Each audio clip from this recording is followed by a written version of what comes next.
Welcome to the Metabolic Link, a medical and science-focused podcast that explores the common thread of metabolism in health and disease. This is where science meets society. Welcome to the Metabolic Link, where we explore how metabolism intersects with honestly all aspects of our health, but especially our brain health, and why that matters for the future of medicine. I'm your host, Victoria Field, co-founder of Metabolic Health Initiative, which is the overarching organization of this podcast, Metabolic Health Summit, the scientific conference, and our education platform, the Metabolic Initiative. And today I'm joined by Dr. Matthew Phillips, a neurologist and clinical researcher whose work is helping redefine how we treat neurodegenerative disease. After completing neurology training at Royal Melbourne Hospital, Dr. Phillips stepped away from the traditional path, spending 3 years traveling and designing his own deep dive into metabolic therapeutic strategies long before metabolic therapies hit the mainstream. And that self-guided fellowship led him to focus on fasting, ketogenic diets, and their potential role in treating disorders like Parkinson's, Alzheimer's, and even glioblastoma. He's now based in New Zealand, leading some of the most rigorous clinical trials in the metabolic therapy space and pushing for the development of a new discipline, metabolic neurology. Today, we unpack his journey, his research, and the science that may help us rethink how we approach the hardest to treat neurological diseases. Before we get into the episode, I want to mention, though, if you watch this and you have questions for Dr. Phillips, you actually have the opportunity to ask him yourself when you join us for a live Q&A on our education platform with Dr. Phillips on December 2nd, 2025 at 12 p.m. PT, 3 p.m. ET by visiting membership.metabolicinitiative.com/Phillips to sign up. That's membership.metabolicinitiative.com/PHILLIPS to sign up. Now let's get into this episode. Dr. Phillips, thank you so much for jumping on the Metabolic Link with me. I know you're quite the busy guy, and I'm really excited to dig into your important work, your research, but thank you for joining the show. We appreciate you being here. Thanks, Victoria. It's great to be here as always. Yeah, well, I want to kind of dig in by starting from the beginning for you, kind of give people a little bit of a brief backstory to how you got here, how you came to coin the term metabolic neurologist, right? I know that comes from a deep place of exploration, really. You went to kind of search for the best therapies for neurodegeneration and cognitive issues, and I would like to start there, how this story starts for you. And what drew you to really understanding metabolism in the brain? Yeah, I always try to put a different spin on this story because I've told it a few times now. So I'll try to add another variation. But basically, I think a lot of these things come from childhood. And I did have a deep fascination with the brain as a child. Probably started with my dad, who was a doctor, brought home a brain model, a little, take it apart jigsaw puzzle of the brain, and I was fascinated by the structures, and I wanted to know how things worked inside there.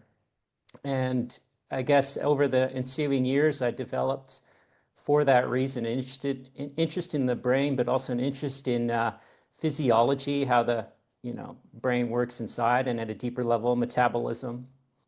So I guess I started veering into that in university. I did a couple of biology degrees in evolutionary biology, physiology, and biochemistry.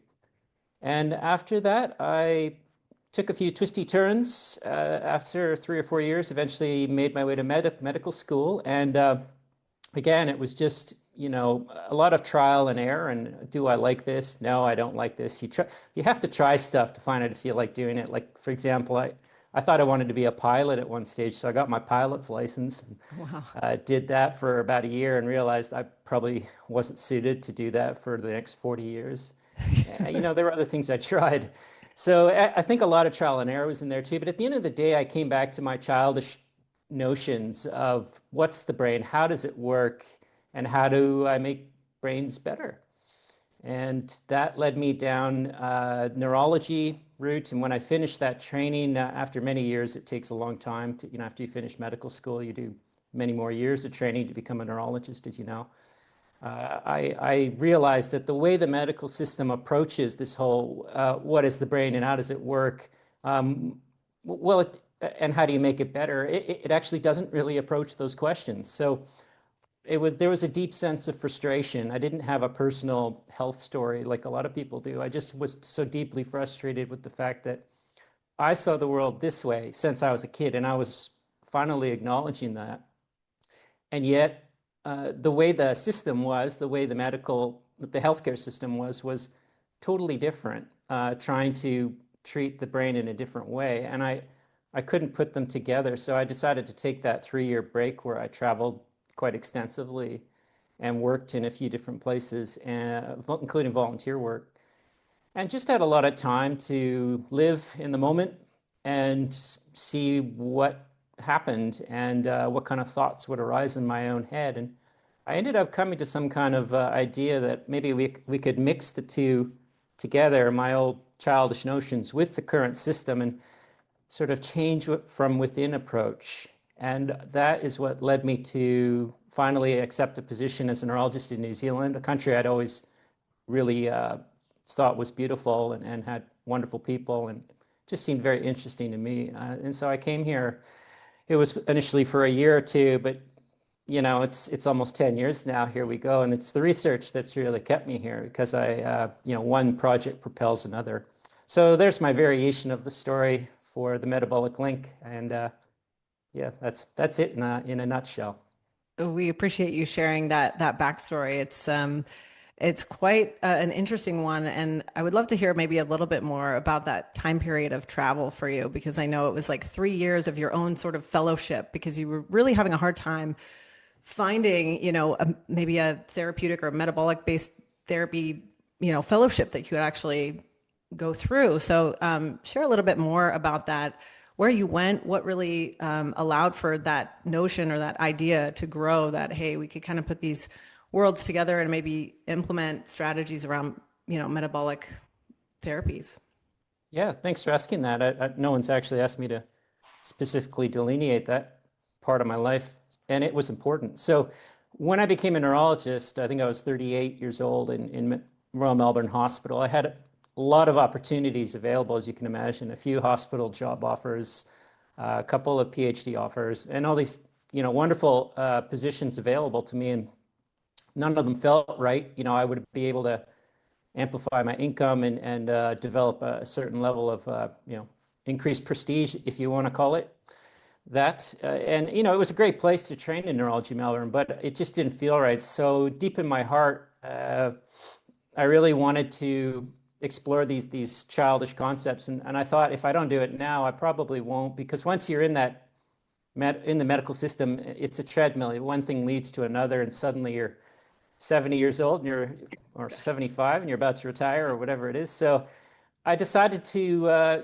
just buy a one-way plane ticket to Buenos Aires, Argentina. And why, I don't know. I just thought, let's go see a new continent that I've never really explored. South America was it. And it was that was the first time I felt like I'd really put my own foot on the gas pedal of the car that is life, and taken a very different course. And I had no idea how it was going to work out. And, there were people, mentors, family members, even my father, said, what are you doing? You have all these great offers. You're a neurologist. You're going, to go, live in hostels in South America. What's that about? And I just thought, well, yeah, it does seem stupid if you approach it rationally. But at an instinctual level, I knew I needed the time to just sort of reflect on everything and decide what the next steps were. And I spent 3 months in Argentina, and that was really good. That was more just decompressing from the training. I would wake up in the middle of the night with the pager going off of my head, phone going off of my head, another stroke coming in at 2 a.m. And that took about 2 or 3 months before that went away. So there might have been a bit of delayed stress disorder there, but eventually that went away. And then I was able to just sort of travel, ended up going through almost all of the countries in that continent, and spent the last 4 months in Colombia, which was just a much more beautiful place than I had anticipated. And the people were really what made it special. And it ended up being almost a year. And this was originally going to be for a few months, ended up being almost a year. And during that time, I started to get interested in writing a bit about the brain, started to learn about ketogenic diets. I actually watched, I remember watching a couple videos by Dominic D'Agostino and, a few other people as well. And then the second year was, well, I've got some ideas, but I'm still not ready. So I decided to see what this whole neurologist thing was about. I accepted a position in the northern end of Australia, a place called Cairns, which is kind of an adventure little city. And I worked there for a year as a general neurologist, my first year as a true neurologist, and that was wonderful. I was able to do a lot of traveling around northern Australia. And then I decided, well, there's still more I need to learn. I'm not ready. I was starting to adopt ketogenic strategies myself and a bit of intermittent fasting and things like that, but I didn't have great ideas about how I wanted to apply this to my work. So I decided to go to Asia for a year, and that's where I really dug into fasting a lot, because I was in places like India and Sri Lanka and Nepal and Myanmar, and fasting is a very important part of many of these cultures, at least in an ancient sense. So that was another year there, and journeying through Asia, I really dug deep into the fasting and continued to try to apply ketogenic strategies. It's difficult in many Asian places unless you're in a big city. And by the end of that, I was ready. I had ideas about how I could apply this to patients, people with serious neurological disorders. Parkinson's disease was the one that came to mind because that was the most accessible to me as a neurologist. But then I thought, well, how far can we take this? And does this actually work? Are my childish notions quite stupid and silly? You're never quite sure. And so I wanted to find out the truth, and that was what led me to conduct the randomized controlled trials. And I guess, like anything, there's been, with each of the trials and case studies I've done, I feel as though there has been a strong degree of success, and yet also a degree of failure in that it's never quite as, the outcome is never quite as you imagined it. And that's good. That's a good sign, I think. If you are envisioning something great or really neat and new, it works out kind of the way you think it might have, but kind of not. And I think that's a good sign. If it works out exactly the way you thought it was going to work out, then you probably didn't need to do it in the first place, that trial or whatever. And if it doesn't work out at all like the way you thought, well, then you got to re-examine your thought processes and think, is your thinking really off piste? So yeah, there's been enough success with every trial and case study and writing review papers in between them that I think it's propelled me forward, and here we are talking about this stuff, and I guess we'll talk a bit more about it. But that was a really important 3 years of my life, because it allowed me to there was a lot more to it, finding out more about yourself and who are you, and what's your ego, and what's the real you, and all those important questions.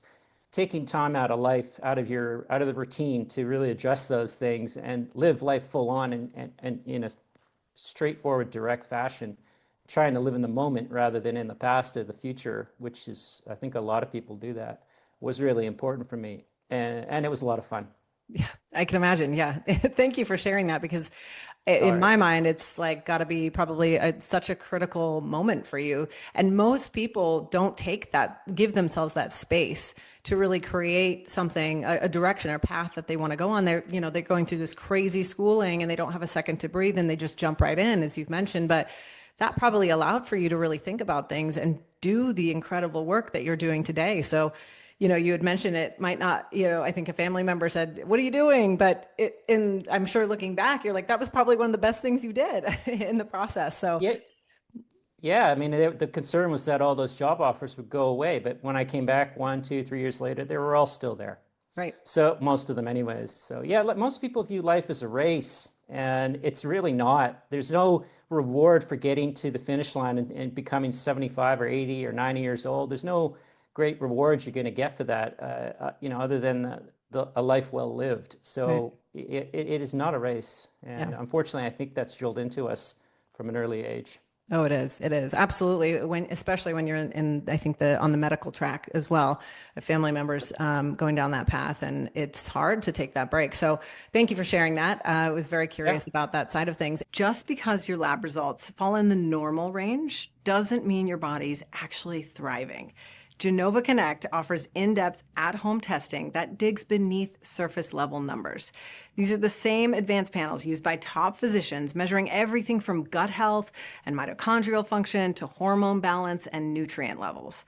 I've actually used their testing in the past to help kind of dig into chronic health issues. I used Metabolomics Plus test and GI effects tests, and they were amazing. But I actually recently ran the Metabolomics Plus test again after nearly 2 years of breastfeeding just to kind of check on my nutrient status, and the results were solid overall, but it did flag slightly low magnesium and B vitamins, and these are things that I wouldn't have known about if I had never tested, and that kind of data is so useful, especially when you're in a demanding season of your life. So if you want clear insight into what your body needs, or maybe you're feeling off in any way, check out Genova Connect, and Genova is offering you 15% off right now any test kit with code MetabolicLink at gdx.net/themetaboliclink. That's gdx.net/themetaboliclink and code MetabolicLink for 15% off any of their test kits. Knowledge is power, especially when it comes to your metabolic health. So I highly recommend you check them out. Now back to our episode. And I'm also curious, you kind of jumped into metabolic-based therapies, but how is your philosophy and your understanding really around brain health as it applies to Alzheimer's, Parkinson's, you name it, and metabolism? How's that changed as you put this into clinical practice and also began designing mechanistic trials as well? I'm sure it's shifted, and kind of where does that stand for you today?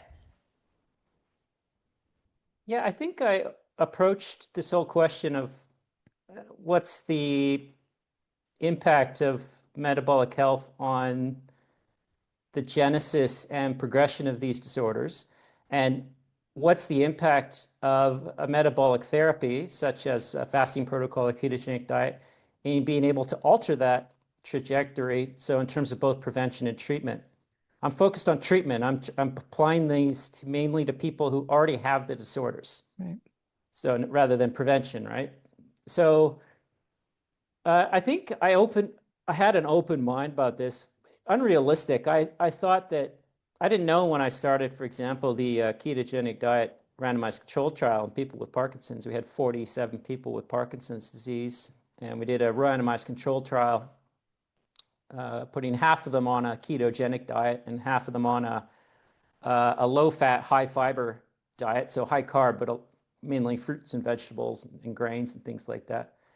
I actually didn't know what was going to happen, and I had concerns that maybe I didn't know. I thought maybe they'll both improve. Maybe one of them will be way better. Will the ketogenic diet reverse a lot of these guys? I had no idea because I hadn't had an interaction with reality. When you're only reading papers, especially in Asia and South America, and you're getting ideas in your head, but you're not actually dealing with patients on the front line, you don't know what's going on, and I think you start to fall in love with your own ideas. So part of me was like, wow, we can maybe cure a lot of these guys with this, and then another part of me was like, well, maybe we're going to injure them because people were concerned about the ketogenic diet more 10 years ago than they are now, because we had a lot more safety data. But I think I had a fairly open mind, and so I was just trying to learn from reality from the patients, and wow, they are the best teachers. So you combine that with reading papers, of course, and thinking about things in your own time. But I've learned from my patients about the effectiveness of these things. And what I can say is that I really look at the average improvement in a group of people. It's important to look at the best and the worst as well. But you can't just focus on the top 2 or 3 people in your study. Like in our Parkinson's randomized trial, if I'd written a case study on the best 2 or 3 people, I would have written a case study on how we'd cured Parkinson's, because they got that much better. But if I wrote a case study on the worst 2 or 3 people, then people would have been like, don't touch this ketogenic diet for Parkinson's. It makes you, if anything, might make you worse, right? So that's why the average is so important. And on average, they had a really significant improvement, particularly in their non-motor symptoms, which are a very disabling aspect of the disorder. And so I think my understanding of metabolic therapies is that they do help most, not all. I do wonder if it's and a few people get a dramatic improvement. I do wonder if there's something we could do, one could do better. There could be individual variation. Maybe you need a certain macronutrient ratio, so fat to carbs to protein, in this person as opposed to that person. Maybe the content of the diet matters more. Maybe some people do better on carnivore. Maybe some people do better on omnivore. Maybe some even do better with the vegetarian ketogenic diet. So there's all these other things, but I guess when you're applying the same therapy to a group of people and you get a certain improvement, that's encouraging enough to keep going. And finding out the nuances of this is important. So I do think that metabolic aspects underpin a lot of these neurodegenerative disorders based on the research I've done, and not just in Parkinson's, but also in their cousins, so Alzheimer's, a little bit in motor neuron disorder, motor neuron disease, or Lou Gehrig's, and a little bit of work we've done in Huntington's as well. How effective are metabolic therapies improving them? Well, so far the data is really encouraging. It's not like a panacea, a cure-all, but definitely not. Some people, it's dramatic improvement. They're probably the ones that would go and tell everyone. But some people, no, not really any improvement I can discern at all. But on average, it's looking good. So it warrants further exploration in the research field, and it warrants people trying it on their own. And I just think there's so much we need to learn about these approaches, because really the whole metabolic therapy, fasting ketogenic diet approach, and other similar things in people with these disorders is still very new. There's only so many randomized control trials and clinical trials out there on these things. So we just need to keep going. And as the next years and decades go on, we're going to learn a lot more about the answer to your question about the metabolic impact of, well, how much is Parkinson's a metabolic disorder, and how much can a metabolic therapy help it? But I think the answer is it's substantially a metabolic disorder, and at a root level, a mitochondrial problem, in my perspective. And it can be impacted substantially by metabolic therapy. But the metabolic therapy is a long game. It sort of can make you worse, as you would know from talking to other people, and I'm sure that it can make you worse in Parkinson's, at least, and in Alzheimer's for the first few weeks, even before it makes you better, which makes sense because you're altering a lot of your metabolism and physiology. When you're 60 years old, you've been used to a certain dietary strategy your whole life, like typically high carbohydrate, then you change that dramatically. Well, there's going to be an adaptation period. So they're a long game, and you have to get a bit philosophical about them. Like, how do you help people stick to them? You have to focus on the process over the outcome. Of course, everyone wants a good outcome, but if you focus on that as you're getting worse in week 2, you might drop off the wagon. So there's a lot of philosophy behind helping people stay on these that I think is important. It's not something that you just adopt and get better within a week. Some people do, but most need to just keep working at it. Yeah, absolutely. It's a process that also requires quite a lot of support. I'd love to know, maybe give people sort of an overview of how you approach metabolic-based therapies in practice, and how do you decide whether or not a patient is even a good candidate to be able to implement this kind of therapy. Kind of give us just an overview, snapshot of what your practice kind of looks like as a physician approaching these cognitive issues. Crucial questions. Thank you. So simplicity and flexibility and affordability are the pillars I really focus on when it comes to designing the programs. And my programs are not perfect. However, they are all tested in me daily. Like tonight, I will eat from my current program. Tomorrow, I will eat from the current program, and I will modify almost every day a little bit of this and that.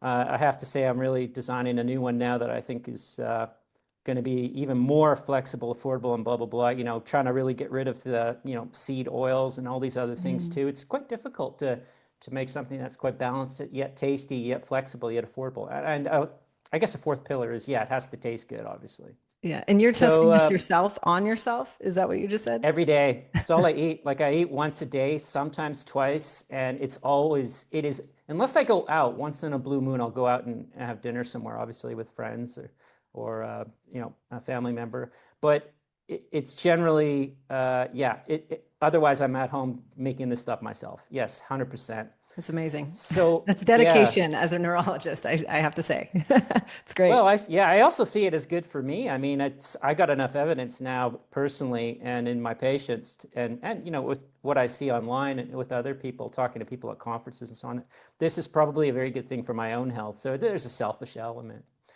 In terms of, so those things, and also it's very, there's stigmas that you have to get through. Like a ketogenic diet can be very affordable. It's not expensive if you know what kind of ingredients to look for, and how much you need to. And you can easily get by on sort of 20 to 25 New Zealand dollars a day. I can, anyways, here, which would be about $15 US a day, and that's almost everyone can afford that pretty comfortably. We've had some people even on pension sort of benefits. They can do it. So, and then, simplicity, really focusing on a few simple rules that people need to know, like don't undereat, don't overeat. If you're not sure, wait 10, 15 minutes, see how full you are, because as you know that often you'll keep eating if you have a big, steak with butter and you might feel like you're not full, wait 10 minutes, then you might feel great. So you don't need to eat anymore. These simple things, and I just have 5 rules that I put in the plan. The last rule is make sure you test your blood glucose and ketones every day and use that feedback to see how you're doing. So if people understand that they are aiming at a certain ketone target, I usually say, it depends on the disorder, but say 2 millimole per liter would be an example. Then they will start policing themselves, and I don't have to actually do much. They'll be like, man, my ketones are under 1, like for the last few days, what's going on? And maybe it's this, and I can help guide them and sort of point things out as to why they might be low. So having a few simple rules based on flexibility, affordability, simplicity, and taste, and then being available to guide them. I don't have the luxury of a dietitian schooled in these here, so I do it myself when certainly for the latest trial with glioblastoma. I have had a wonderful nutritionist for the Parkinson's and Alzheimer studies. A couple of them actually helped me out. But for this latest one, because there's so much fasting, I've decided to guide them personally. And just troubleshooting things like you're not drinking enough water, you're not taking in enough salt, or things like that, or you're eating too close to sleep. Maybe we ideally want to have people eating the last meal 3 to 4 hours before sleep, and all these things. It can make a big difference just pointing these out. So guidance and support is a key element. And then in terms of picking patients, there's 2 key factors. One is patient enthusiasm. If a person is interested and somewhat enthusiastic about starting this approach, that's awesome. If they're like, oh, I really don't know about this, I just want to sort of enjoy life and stick with my current dietary habits, then that's not a good sign. And I've learned from experience that that person's not ready to make the psychological leap. It's very important to want to do something if you're going to succeed. If you think you're going to fail, you will. If you think you're going to succeed, you'll probably succeed. So that mindset's crucial. And then the second thing that's important is at least one supportive family member, a husband or wife, typically a live-in family member who can contribute somewhat to the metabolic therapy. So even if it's just helping them shop and nothing else, that's enough. You need someone though who's on their side, because this can be a lonely place, especially for a person with Parkinson's or Alzheimer's who's already got this crippling neurodegenerative disorder, or glioblastoma, a terrible cancer that is something in our current trial that we're working on. That you need at least one support person, and I'm not enough because I'm not living with them. I'm on email contact every day, but I'm not enough on my own. So that's key. So that's the answer to your question. And so when I see people and enroll them in the trials, I focus on, are you enthusiastic? Do you have the support? And we have very few minimal exclusion criteria. I think it's important to open these trials up to as many people as possible and not exclude them for little nitpicky things. Sometimes it's hard to get some of those across the ethics committees because, like sometimes there's someone there who's concerned about type 2 diabetes, for example, and it's like, oh my goodness, that's like the perfect person for this trial. The type 2 diabetes is going to go away in a few weeks, but they're not schooled. They don't know about that, the power of the metabolic therapy. I'm not even trying to reverse or put type 2 diabetes into remission yet. I've had a few patients with it in these trials who don't have it at the end. I don't even care because I know that's achievable. We're trying to deal with the Parkinson's or the Alzheimer's or the glioblastoma, something much more significant, right? But right. They're getting side benefits with type 2 diabetes is huge, yeah. Wild. Coming off antihypertensives, of course, improving their cholesterol profiles. If you look at the triglycerides and HDL, which is what you should look at rather than the LDL. So, that's the answer to your question. I think it's important to make these things really as simple to stick to as possible. And at the end of the day, I learn what is tasty and affordable and simple and flexible and so on. Yes, by doing it myself. So I apply these rigorously to myself every day for almost the last 10 years. Wow. And that's how I modify and alter them. Learning stuff from my colleagues too, but a lot of it has to be putting yourself out there. And if I don't like the recipe, why would I expect somebody else to like it too? Very true. That's pretty amazing. You don't hear many neurologists actually not only trying the meals themselves, but then implementing it with patients, firsthand. That's really inspiring to hear the kind of work that you're doing. I don't know how you sleep at night because you probably are a very busy person, but that's really amazing to hear kind of that level of detail with your patients. So thank you for sharing that. If you're chasing better energy, smoother digestion, and that healthy glow from the inside out, well, you have got to try Peak. They use some of the most potent science-backed botanicals out there, blended into teas and supplements designed to boost your metabolism, immune system, and skin health, all while supporting your gut. My personal favorite, their Pu'er teas. They are living fermented teas packed with prebiotics, probiotics, and postbiotics that nourish your gut and fuel your body. You get antioxidants, microbiome support, and a gentle metabolic lift all in one cup. It's kind of like a ritual that makes you feel like you're doing something good for your body every day. Go to peaklife.com/metabolic link to get 20% off for life with their Pu'er bundle, plus a free gift and access to their wellness community. That's peaklife.com/metabolic link for 20% off for life. And I know you're going to love their teas. Check them out. And now back to our episode. Let's dig into mechanisms a little because you mentioned mitochondria, which are a big deal here.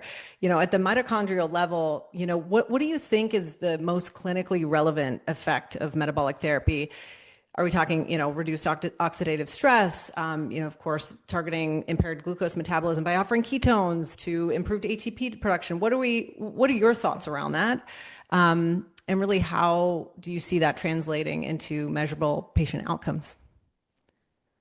That's a really good question. And my answer would be different 5 years ago, 10 years ago. So initially, I was just sort of wanting to I thought that at the heart of these disorders was impaired metabolism, and mitochondria were just part of that.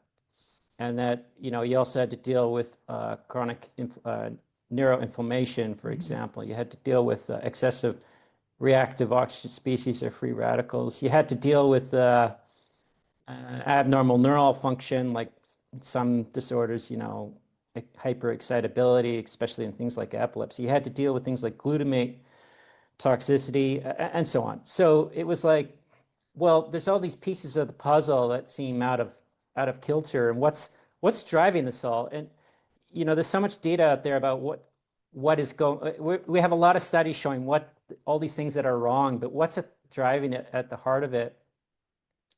And I guess as the years went on, I've learned more and more about mitochondria, and I didn't have any special fascination with mitochondria. In fact, I resisted the idea of pinning the pathogenesis or the cause of any of these disorders down to one thing.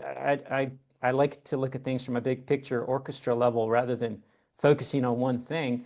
However, the more I've learned about mitochondria, and colleagues have helped me with that, I guess people like Martin Picard at Columbia University come up because, I think he's got a unique perspective on mitochondria. I realized that, gosh, these mitochondria actually, they make energy for us, and that's a problem in Alzheimer's and Parkinson's. It's an energy deficiency problem. However, they're more important as cell processors and signalers, and probably they signal all kinds of things. Even the ketones that are generated through them act as signaling molecules, as you know. And these signaling molecules are so important in helping switch on certain genes and switch off certain genes, and controlling the cell at a genetic level. And also, controlling other signaling systems like hormonal systems, for example. The mitochondria really seem to be doing a lot in the cells and actually running the show in many regards. And the more I dug into it, and this led to our latest paper on the sort of iceberg view of Parkinson's and Alzheimer's and the other neurodegenerative disorders, where mitochondria seem to be sort of the master coordinators of the cell rather than the cell nucleus, which is the way I was trained to think of it. And so now I see these as fundamentally disorders of mitochondria. Now, there are a small subset of people who have primary mitochondrial disorders. So these are things like, I'll use acronyms, MELAS and MERF and LON, and this is not those. Right. Those, I think, are unique and different. They're a different kind of mitochondrial disorder. So I'm not talking about those. I'm talking about the vast majority of people who have Parkinson's and Alzheimer's and ALS, motor neuron disease, and Huntington's even, which is typically perceived as a genetic thing. That mitochondria anomalies are ubiquitous in those disorders. And the mitochondria anomalies seem to appear at a very early stage before the person gets the disorder, like years before. And the mitochondria seem to be controlling so much of what the cell does, what the body does, and how energy is actually not just produced, but distributed throughout the body. So it's a lot more than just energy production. It's the control of energy flow, if you want to get a little bit Zen-like. But that seems to be what they're doing if you look at the data objectively, and I'm trying to stay objective here, although as I get interested in them, I worry about losing it because I develop more interest in them as the more I learn. So I think, yes, at the end of the day, I would have said 10 years ago, the answer to your question is, well, I think the ketones have energy benefits in someone like Parkinson's. I want to get them into ketosis. And if I can do that, then that will be a great thing. And then I realized a few years later that maybe it's the ketones, but also the reduction in reactive oxygen species emission and reduction of inflammation as well, that we're trying to do that. And now I think I see at the end of the day that these are fundamentally disorders of impaired mitochondrial biology. And that's not just the numbers of mitochondria, which a lot of people focus on, but it's like the quality of the mitochondria, how well they're behaving and coming together and moving apart, how well are they recycling themselves, so that sort of mitogenesis, mitophagy cycle. And we're trying to repair that at the end of the day, and that takes a long time. And so I think my perspective is gradually veering into one of, we are trying to repair the mitochondria at a very basic level in these people and seeing how much that can help. But this takes time, because if mitochondria are the base of this iceberg that is Parkinson's disease or Alzheimer's disease, and you fix that base, it's going to take a long time for the beneficial effects to trickle up into the tip of the iceberg where the symptoms are. Right. And so I think longer trials are going to be needed if we're going to show substantial improvements soon, trials beyond, sort of 8 weeks, 12 weeks, these kinds of typical time periods. So that's my view of them now, is that, yeah, they are mitochondrial disorders, different from the primary mitochondrial disorders in terms of how the mitochondria become damaged and what exactly is going on there. Yeah. Yeah. Well, maybe let's dive into that. Thank you for that great dive into mitochondria. Such a critically important topic, I think, that's not talked about often enough. But let's talk about some of the potential causes for this damage, right? I know there's other, maybe just a handful. There's not very many neurologists that are actually implementing with programs and whatnot, much like you are. But, there are other neurologists talking about, stress, environmental toxins, infections. Where do all these pieces, come into the picture alongside impaired glucose metabolism in your perspective? How does this all fit under one roof, right? We've got so many potential insults, but what do you see or what are your thoughts, I guess, or theory around what's happening? Yeah, this has led to a lot of confusion in the literature because a person will say like, "Oh, we know that a virus can trigger certain cancers, but then smoking seems to be able to trigger certain cancers." I'm Right. using cancer as an example, but and then having chronic inflammation seems to be a strong risk Right. factor, and certain toxins can trigger them. And then, in the neurodegenerative disorders, some toxins like lead seems to be a risk factor for Alzheimer's and Parkinson's, and most of them. But then there's others where that a specific neurotoxin seems to be fairly specific for one of the disorders rather than the others. So what's going on there? So it all converges on the mitochondria, in my perspective. If you look at all those things that are heavily implicated in the etiology and pathogenesis of Alzheimer's, Parkinson's, again, motor neuron disease, and Huntington's. And we outline this in our icebergs paper. Dr. Picard and I, we both wrote it together. Then you can see that all of these things are heavily damaging to the mitochondria. And so I think the mitochondria provide a nice way to explain how these multiple things, viruses and heavy metals and smoking and other things like that, can all act as triggers of these disorders because they all damage the mitochondria in a certain way. And I think if you get enough of an insult, enough of these factors together for long enough, then that can happen. And it can be a very sort of modest exposure, I suspect, but if it's over many years, maybe that's enough.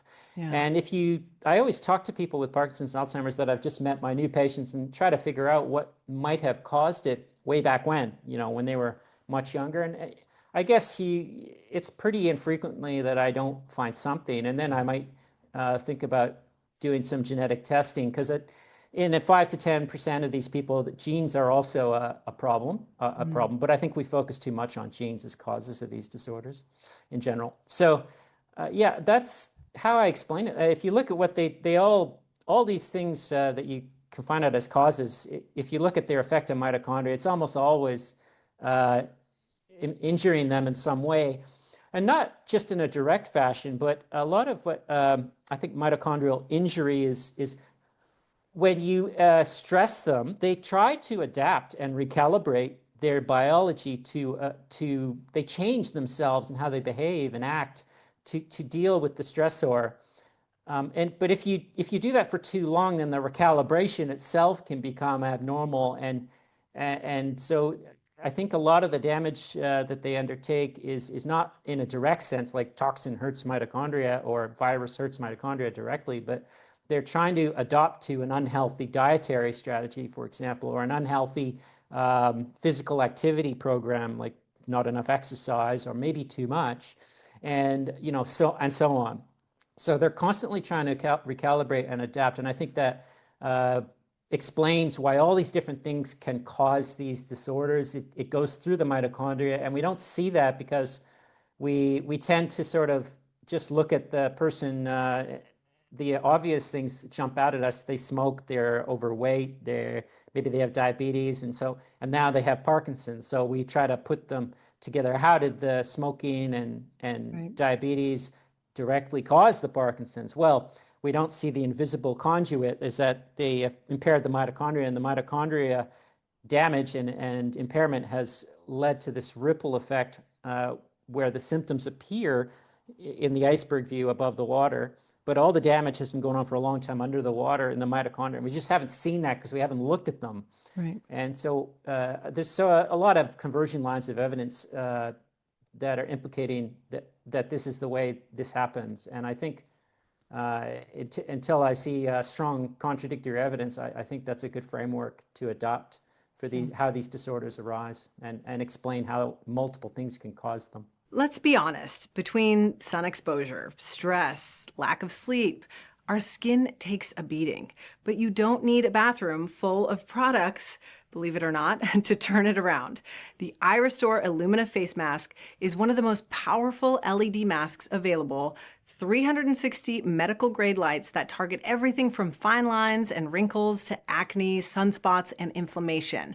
Red and infrared light rebuild collagen and improve circulation. Blue light tackles blemishes, and unlike other masks, you can actually use all three settings at once for maximal impact, minimal effort. This is mine right here. I love it. You just pop it on while winding down at night. It's wireless, comfortable, and it makes a noticeable difference. I honestly will put my son down to sleep at night and then I meditate with this thing on, and it's amazing. And right now you can get a major discount on the iRestore face mask with code MetabolicLink at iRestore.com. That's iRestore.com and code MetabolicLink for a discount. Take care of your skin. It's so important. And don't add more to your to-do list with 5,000 different products. You don't need them. Just check this guy out. I promise you won't be disappointed. Now back to our episode. You know, some clinicians, I think that they're viewing metabolic interventions as sort of adjunctive versus disease modifying themselves, right? What does your trial evidence suggest in terms of that? Like where does metabolic based therapies fit within, you know, addressing something like Alzheimer's in the bigger picture for you?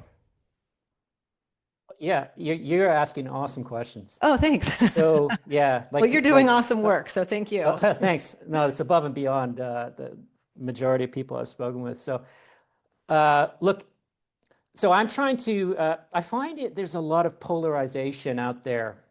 So people who are really against metabolic therapies are just not interested, and they're in the more mainstream medical system. They're usually doctors who are very stressed and trying to do their best, right? And then there's this other group, most of the people I see at the metabolic conferences and so on, who are like, well, against the standard therapies, and maybe we should just try a metabolic therapy like a carnivore diet alone, for example.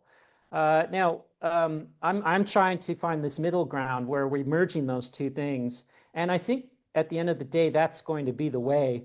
I don't think we should totally throw out the last 200 years of Western medicine. However, I do think we're relying on it way too much.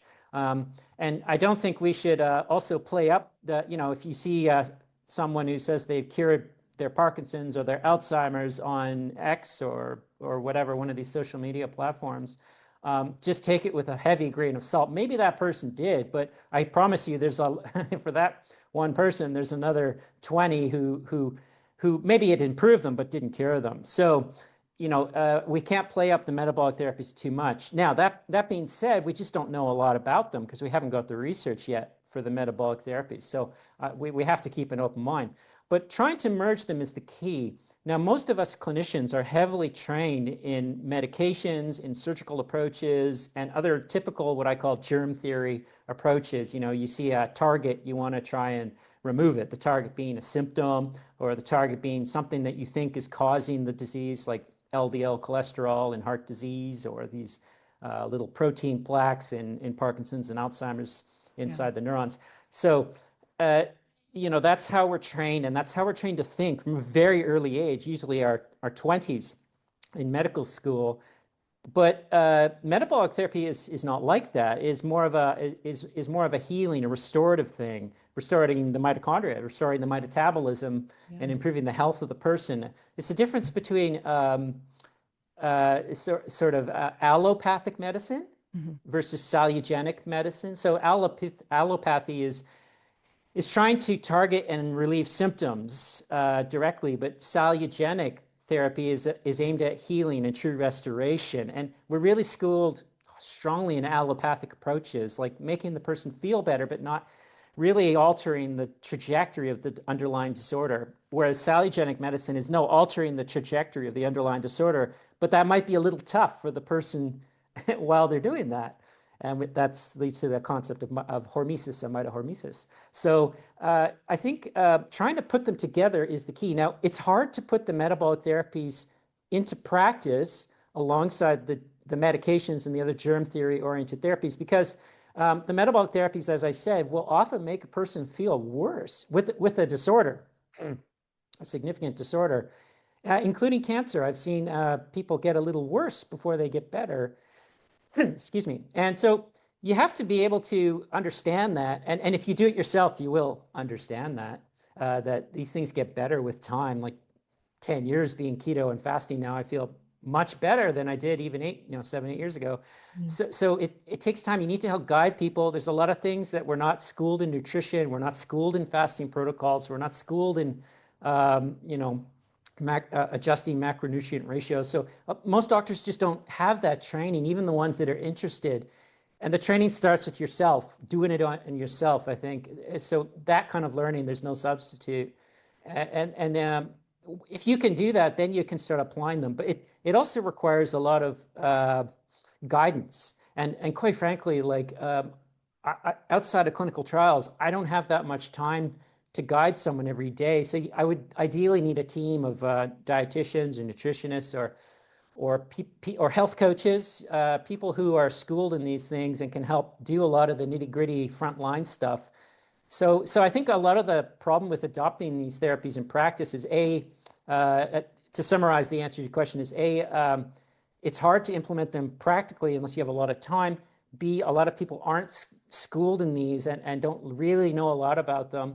And so, the slightest thing that you forget to do, like making sure the person has enough salt, can totally derail you, because if you have not enough salt coming in, you're going to have a lot of problems. I can guarantee it. And then the third thing is not doing it yourself. That'll help you understand and defeat a lot of the problems easily. And, you should be the thing you want to change in the world, right? You really do have, if you really believed in these. I still remember I went to the Metabolic Health Summit 2020, I think, in California. It was the only one I've been to. It was great. And I met, so many excellent people. There was one of the people, I of course won't say any name, but I saw, he was a reasonably big fellow in the ketosphere. And I saw him eating a burger and fries.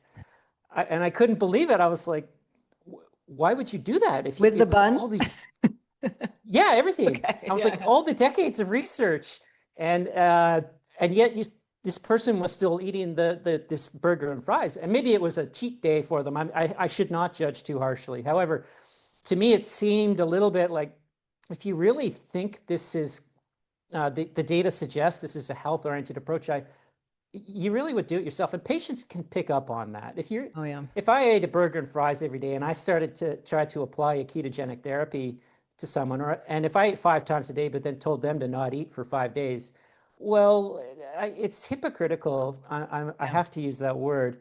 And patients can often sense that. Whereas if they ask, do you do this? Yeah, I do. And I had that meal last night. It's really good. I recommend it. Wow, that makes a big difference. They'll be like, holy crap. Okay, maybe there's something to this. Oh, absolutely. So that's super important as well. So I think that's answered your question reasonably. Absolutely. Yeah. No, I will say there's probably nothing more motivating than knowing that your doctor is like doing this with you essentially. And hearing that, I just ate that last night, because often, that's unfortunately not the most common thing in the medical world, right? You often don't have a lot of people who are practicing what they preach, which is unfortunate, but it goes such a long way in patient motivation, empowerment, all of those things. So that's really great. And what combination for you with your patients do you kind of implement other things into the mix, right? It's not just about food, right? There's stress management, maybe meditation, there's cognitive training, exercise. So where do these other pieces, and even pharmacology, right? Like you were talking about combining things. So how does that fit into the equation for you in the big picture? It's huge. It's finding the right balance. So I think it's important to focus on the few things that work and ignore the things that you're not sure about or don't work. So you could do something like the Alzheimer's Recode protocol by Dr. Bredesen, which involves dozens of different changes. However, at the end of the day, that's hard to test in a clinical trial, And B, if you get improvement, you want to know which things were doing most of the work. The Pareto principle, sort of 20% of the inputs give you 80% of the outputs. Well, maybe there were 3 or 4 things in that protocol that were doing most of the good, and you want to focus on those, and you can ignore the rest, because doing all these lifestyle changes is a lot of work and money. Yeah. So in the clinical trials, I really focus on just changing the one variable. Typically, it's been a ketogenic diet or 2. But I see fasting, throwing fasting in there. So in our ALS and Huntington's case studies, we threw in a metabolic program consisting of a ketogenic diet plus a fasting protocol, and we're doing that with our current glioblastoma trial. So, but if you start throwing in more things, like if I start throwing in exercise, if I start throwing in other medicational approaches, maybe cognitive training, maybe some kind of psychological therapy, things like that, it gets messy. It gets messy because if you want to find out if something really helps or not, you want to do a randomized trial, or even a non-randomized trial is okay. It can be good if done well. Like where you have 2 groups, they're both pretty much the same, but and they're both, you following them for X amount of time. But this group gets this one treatment change compared to this group, just the one. And then if there's a difference at the end of that, it had to be due to that treatment change. That's really important, I think, to do, because that's how we build up science knowledge in a slow fashion. It takes a long time because you can only change one thing at a time. So I've gone at most to 2 things, ketogenic diet plus fasting, but you could see them as one thing because they both have very similar aims in what they're doing with generating ketones and enhancing mitochondrial biology and so on. So I think that's important. Now, would it be better, for example, in our clinical trials, if we combine that metabolic approach with a solid exercise program, with a nice sleep protocol, with a nice meditative rest protocol, deep rest protocol, this concept of deep rest, being in an enhanced state of deep rest as opposed to just sort of chilling out? Would it be enhanced by reducing toxin exposure as well, and all these other things you could do? Maybe. However, we need to know the answer, I think, and the answer really, to my knowledge, can only be found if we are testing each of these things sort of one at a time. Right. And then you can start, maybe in 10, 20 years when we've got more knowledge, we can say, okay, well, this thing works and this thing works. We know that, say, ketogenic diet can help most. We know that fasting can help most. Okay, we put them together in a nice program. We know that this level of exercise with this level of rest in between is good, and so on. So yeah, then you could start putting programs together that are multifactorial, and maybe then you can get some really impressive results. So I think right now I'm just want to focus on learning though what works and what doesn't work. As for medications and supplementation and all these things, so I often say to people if they ask, like, try to get 3 exercise a week. Make sure you focus on your sleep. Make sure you're not working too hard. But we don't dwell on that at all. And when people ask about supplements, I say, well, I'm neutral on those. You can take them if you want, but you don't have to. For the clinical trials, we give a multivitamin for most of the patients in our clinical trials. And in that case, I say, please stop all other supplements because I'd rather people just be on the same supplement so that nobody's getting any difference. But I don't think supplementation on its own is very powerful unless you have a documented deficiency. Then it can be very powerful. But for most people, just taking those on their own. So that's how we approach things. Yeah, thank you for that. It's really helpful to kind of get that picture. One thing that's kind of mind-blowing to me, and I would love your thoughts on, is glioblastoma. The prognosis with glioblastoma, something like as terrible as glioblastoma, is horrible, right? It's not very great. Terrible. Yeah, it's absolutely terrible. The treatment options, unfortunately, really don't extend life by very long. And same with Alzheimer's. Really, the drugs that we have, the treatment options that we have, also, work in a small percentage of people. And when they work, they don't necessarily reverse, the problem. So I'm just curious, it's, in my mind, as someone who's not a neurologist, I see these things, I've worked with patients myself on the metabolic therapy side, and it's just like, why is this not something that's used in these conditions more frequently, right? What are the barriers here for some of these conditions where we don't really have many other great options, right? the trajectory of these things is pretty bleak. So I'd love to hear your thoughts around that, and how you kind of envision metabolic therapy or metabolic neurology integrating with standard of care for things like Alzheimer's, glioblastoma, et cetera. Yeah, I think I pondered your question a lot over the years, and I think you could talk about financial incentives, but I think the main answer is dogma. So when you are steeped from an early age in learning as a doctor about how disease works and how treatment works, and your concept is that you have a disease and there's targets, and you have to throw medications at those targets, then that explains why every new medication for Alzheimer's that comes out on the media gets a big round of applause, and then you find out 5 years later it doesn't actually do much and may cause harm, and then often it's no longer used or being pulled off the market. And that explains why all these new treatments for high level the stage 4 grade 4 cancers, we can try different chemos, we can try different radiation approaches, and they don't actually make a big difference, but yet we keep trying and we keep getting excited about the latest different way of administering radiation to a person, or the newest chemo drug. We keep getting excited, but they never make a huge difference. And the reason is dogma. We're steeped in the idea that this germ theory oriented approach, that this is a disease, we target it the right way, and that's going to make it better. We just have to find, deep down there's a sense that we have to just find the right medication, the right chemo, the right medication for Alzheimer's that does it, and we'll never find it because the dogma is only partially correct. It's not totally incorrect, but it's mostly incorrect. Then you have this. So that's allopathic medicine. Then you have the salutogenic approach, the ketogenic diet, fasting protocols, metabolic therapy in a nutshell, and lots of other things that can be part of that, as you know. Then it's such a foreign approach to people, and it's a lot harder to wrap your mind around because it's not aimed at destroying or eliminating targets in Alzheimer's or attacking the tumor in a direct fashion.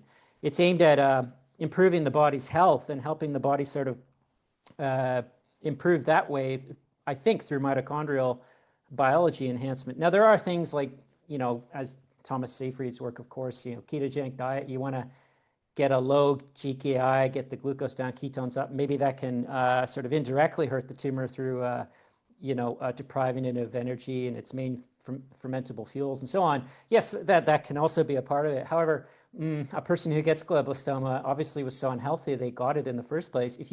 Even if you did that approach and got the tumor down and controlled, you still have to think, well, I have to improve the health of this person to a degree where they don't get another and they don't get a recurrence. Yeah. So, you really do have to focus on health-oriented approaches and salutogenesis. And this is the childish notion I was talking about at the start of our podcast that I had, is that if you improve the health of a person enough, then a lot of what we see as disease is end stage of a long battle with poor health. And this part of the body has decided to call it kaput and giving way to cancer or neurodegeneration before the rest of it. But the whole problem started years and decades ago with the health of the person, and basically their lifestyle was at the core of most of that, because the mitochondria react to the lifestyle, and then the mitochondrial impairment leads to the disorder.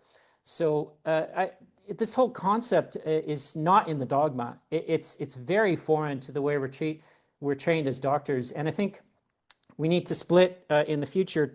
We have to start it in medical school. We have to talk about a little bit of history. And this debate between, I like to focus on the debate between Louis Pasteur and Antoine Béchamp. Pasteur, the champion of germ theory. This is like 200 years ago. Béchamp, the champion of terrain theory or host theory. Most people know about Pasteur. Very few know about Béchamp. But we need to teach in medical school, the first course in the first year of medicine should be this historical debate. And now for the rest of the next 4 years or 6 years of your program, we're going to learn how to utilize both approaches. It doesn't have to be a contest, and we don't have to have polarized views and pick one or the other. We can merge these suckers together and create a much more beautiful medicine and way of not just attacking disorders, but also healing them from within. that would be a truly great thing. If we can do that, then I think we would see a profound revolution in not just healthcare, but human health in general. And we need that. We need more people to live longer at a high level of function because we need the wisdom of our elders. AI won't give it to us. Yeah. We need people, we need humanity to live longer and healthier so that we stop making the same stupid mistakes that we seem to be making, even today that we made, hundreds of years ago. So that's my concept of that. I love that. And, on that note, I would love to hear what your hopes are for the future of metabolic therapy in the next 5, 10, 20 years. I know you're doing incredible research, which I would love for you to share too as well. I have so many questions for you, but I would love for you to share a little bit more about maybe the trial that you've got going on right now that we can share more about, but then also speak to what you hope for the future for metabolic therapy. I think that would be great to hear from you. Yeah, I'll try and truncate my answers a little more because I feel like that's okay. It's great. Okay. So what I hope for the future is that we continue to do good science and find out the truth. That's so important, and resist the temptation to adopt a polarized view. For example, like just because this way worked for me, this type of ketogenic diet worked for me, or this type of other diet worked for me, or this medication worked for me. Don't assume that is the way for everybody, and just keep doing science and keep learning and finding out the truth of what causes these disorders and how we can improve them, and stay humble in that and recognize that mistakes are going to be made, mistakes are necessary, acknowledge them and move on. So that's sort of my hope for the future in the next sort of 20, 30 years of metabolic therapy, is that we keep doing good science, and then we keep meeting together in conferences and discussing findings and trying to figure out what's going on. Your second question related to the glioblastoma trial. Please share more about that as much as you can. Of course, we'll also once those results come out, we would love to, of course, have you back on maybe to speak more. But share what you can. Yes. So the glioblastoma trial we're doing is actually I've done a bit of case report and case series work in the last few years in glioblastoma, and so it's not the first time I've sort of approached glioblastoma, and those studies are published. But this trial has been going on for about, our first patient just made it to 48 months, 4 years. So it's been going on for about 4 years, and it's been an absolute marathon. So basically, glioblastoma is the most aggressive primary brain cancer there is. The median survival is 12 to 15 months, even with the standard of care, which everyone is offered here in New Zealand in the public system.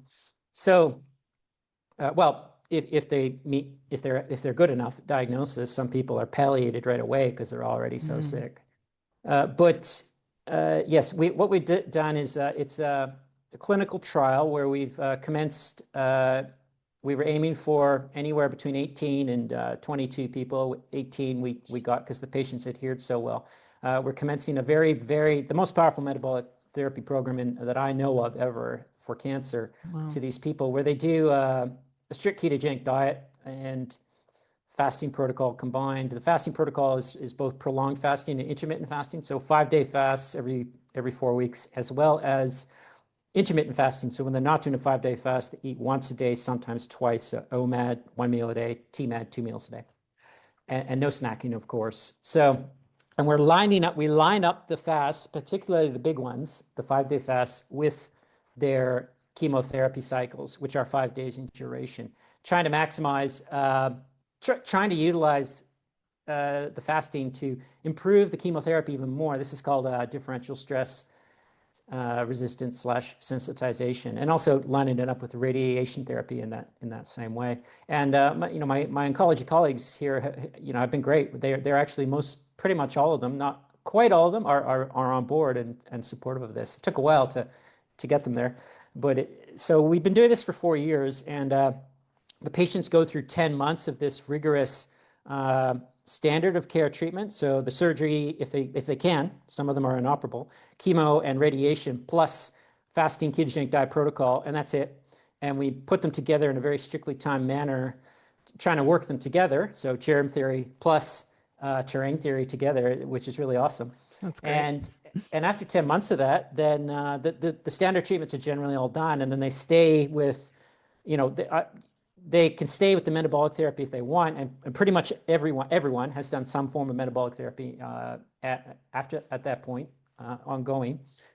And we're just basically looking at a number of variables, but the main things that matter to people with glioblastoma or GBM, and these are only wild type GBMs, none of the grade 4 astrocytomas, which used to be called glioblastoma multiforme. This is just glioblastoma, right. So the worst of the worst.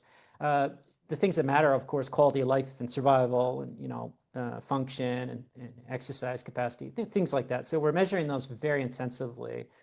And I can say that, of course, feasibility is a big thing. We're aiming for a super low GKI, and I can definitely say that it is super low.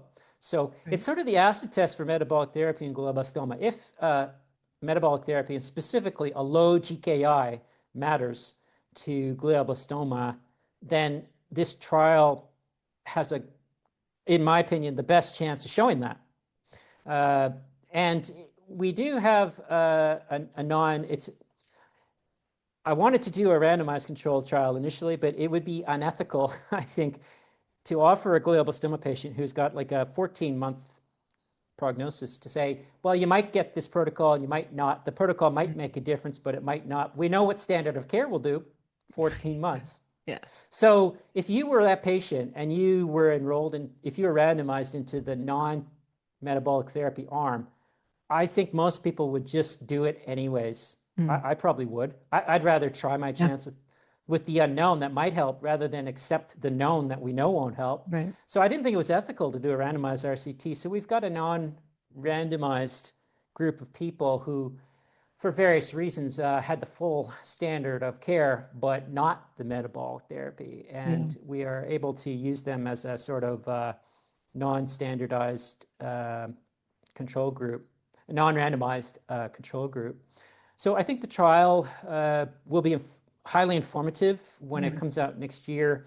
And again, I'm just focusing on head to the ground, supporting the patients, to capacity that is reasonable with the metabolic program, and just seeing how we go. So we're still doing that, and I am pretty sure it will be published in 2026, and I'd be very happy to talk about that trial afterwards. Yeah, that'd be great. We can't wait to hear about the results. It's really exciting that you're doing this work. It's so needed in the world, as you've mentioned, how bad the prognosis is for glioblastoma in general. And, kind of shifting gears as we sort of wrap up here, I'd love to hear your thoughts, maybe with the exception of, excluding glioblastoma, but for things like where you're starting to experience maybe some cognitive decline, right? MCI, things along those lines. To the patients out there, without, of course, giving medical advice, but we have patients watching in addition to clinicians. What would you tell patients in terms of what kind of power they have in their own hands at some of these early stages, or even maybe before something develops, but they know they've got a family history? For those watching, what kind of power do they have to be able to maybe make some changes and potentially prevent some of these things from developing, in your opinion, and from what you've seen? I know that's a kind of complex and difficult question to answer, but would love to hear your thoughts on that as we wrap. So all these things, Parkinson's, Alzheimer's, and so on, what matter? There's so many different things you can try. Like for Parkinson's, there's a lot of off-label therapies and devices and medications, methylene blue, red light therapy, B12, thiamine. There's all kinds of things. So I would say what matters most is if you start to get these symptoms, you need to make sure your foundation is solid. The foundation of health really is your diet, but also your fasting protocol. If you're not doing well in either area, you need to think about that.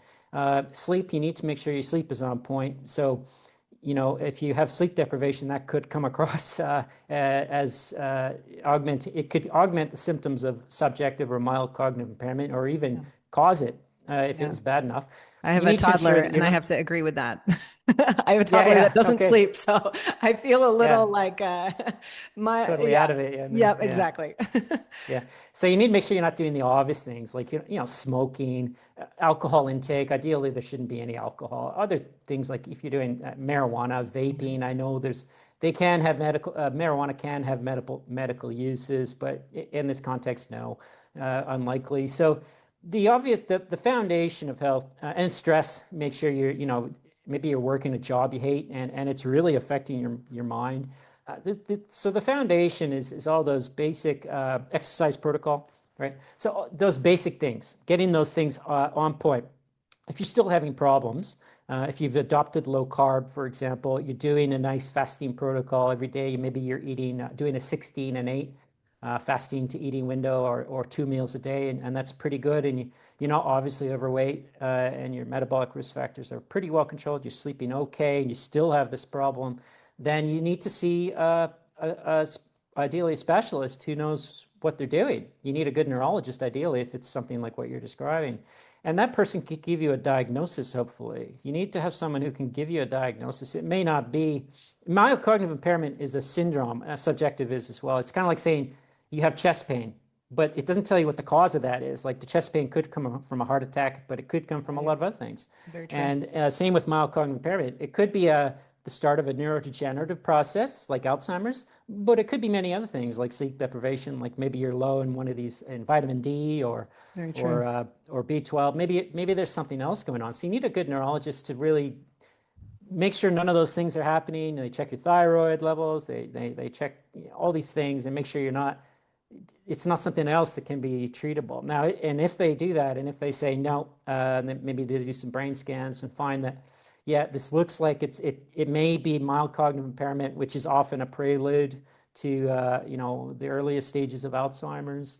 Then it's time to firm up your foundation even more, because you got to recognize they might offer you some medications for early Alzheimer's, but the medications, as you said, are not terribly effective. And then you might want to look at getting the foundation going even more for your Parkinson's, for your Alzheimer's, and then looking at other sources of information, and even getting a coach or a guide from a low-carb metabolic clinic, someone online even, to help. That would be my not medical advice approach to these things. Yeah. Super helpful, because I mean, it really goes to show how many tools we have in the toolbox. Like the things that you've kind of listed out and mentioned is really encouraging, that there's a lot that can be done. Obviously with MCI, you could be dealing with a variety of causes there, but the point is that there's a lot that can be done, and there's a lot of power in the patient's hands, right? So especially when they have a physician such as yourself on their side. So yeah, this was such a great conversation, Dr. Phillips. I could ask you so many more questions, but I know you're a very busy guy, and I would love to maybe do a part 2 once your trial wraps up and we can kind of dive into that. I do want to mention, for those watching, you're actually going to be coming on our medical education platform, the Metabolic Initiative. So if you're watching this, make sure you sign up for that. That's going to be December 2nd, 12 PT, 3 ET. I can't remember what time that is for you in New Zealand, but I know it's, it'll be fine. Yeah. Yeah. We really appreciate you coming on, and making time for us, and also all the work that you're doing in the world to help people, with a wide variety of conditions. It's really inspiring what you're doing. And, we're big fans here at Metabolic Health Initiative. So thank you for coming on the show. Awesome. Cheers. Thanks a lot. All right. And thank you all for watching. We'll see you soon. Thanks for listening and watching to this episode of The Metabolic Link. And a big thank you to Dr. Matthew Phillips, not just for the research he's doing, but for challenging old assumptions and making space for new patient-centered approaches in neurology. If you want to learn more about his work, visit metabolicneurologist.com, or maybe take a deeper dive into his early journey and travels at wanderingsolace.com. And don't forget, Dr. Phillips will be joining us live on the Metabolic Initiative Medical Education platform on December 2nd at 12 p.m. PT, 3 p.m. ET. Make sure you're registered. It's free to join with a 7-day trial, membership.metabolicinitiative.com/Phillips. And as always, please, if you like this episode, leave us a review, comment, share, all of the things. It really goes a long way in helping us share the science on metabolic health and therapy. Thanks again for listening and watching. I look forward to seeing you next time. Do you love learning about metabolic health? So do we. It's why we created the Metabolic Initiative, an online educational platform providing evidence-based education on metabolic health and therapies for healthcare professionals and the general public. By joining the Metabolic Initiative, you'll gain access to hundreds of expert lectures, interviews, panel discussions, and even private episodes of the Metabolic Link. CMEs are available. Go to metabolicinitiative.com to get started. And as always, thank you for listening to the Metabolic Link.